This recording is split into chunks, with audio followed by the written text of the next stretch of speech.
Salut, c'est Tonton VR et bienvenue à toute la famille VR. Je prends la parole sur cette première vidéo pour marquer le coup. Nous sommes le 4 décembre 2023 et je vous parle en toute innocence. Mais cette semaine nous fait rentrer dans une période de folie. Pour commencer, mardi 5 décembre, Rockstar va publier le premier trailer officiel de GTA 6. Alors pour ceux qui vivent dans un bunker depuis 10 ans, c'est juste la suite de GTA 5. Oui, GTA 5, un modeste jeu qui s'est à peine vendu à 180 millions d'exemplaires.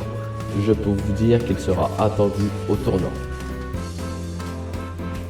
Je vais suivre cette actualité à bonne distance parce que je n'ai pas beaucoup joué à GTA 5. Juste assez pour me faire une idée et passer à autre chose. Je reviendrai sur ce sujet dans une autre vidéo peut-être. Cela dit, chaque tweet de Rockstar génère des millions et des millions de réactions. On peut dire que c'est le jeu le plus attendu de la décennie. Pendant quelque temps, une rumeur courait qu'il y aurait du contenu VR proposé par Rockstar sur une de ses licences comme GTA San Andreas ou autre.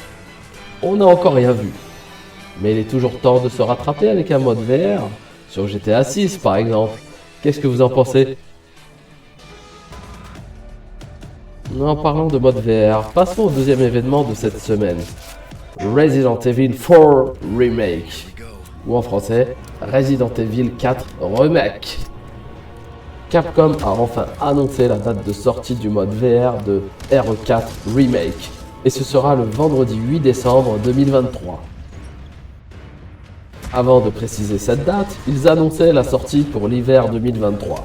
Bon, on n'est pas encore officiellement en hiver, mais les températures ont bien chuté, donc j'accepte cette sortie. Pour ma part, je me suis complètement réservé, je n'ai pas du tout joué à la version plate du jeu, tout comme je l'avais fait pour Resident Evil Village. J'avais fait le RE4 original à l'époque sur la Wii, et avec le peu de motion gaming présent, c'était déjà excellent. Alors, prendre le rôle de Léon Kennedy en réalité virtuelle, ça va être grandiose. Je vous précise que le mode VR est annoncé comme un DLC gratuit, mais le jeu de base reste payant. On pourra trouver le jeu de base un peu moins cher en grande surface, en boutique spécialisée, neuf ou d'occasion selon vos goûts. Une démo sortira aussi le jour J, pour proposer aux joueurs d'essayer le jeu. Cet épisode 4 Remake se profile comme une future référence en or dans le catalogue du PSVR 2. Je pense que cette sortie va faire du bruit dans le grand public et les gens s'intéresseront à nouveau à ce casque. Et ce jeu pourra à lui seul justifier l'acquisition du PSVR 2. De plus, ce jeudi 7 décembre aura lieu la cérémonie des Game Awards qui décerne des récompenses aux meilleurs jeux de l'année.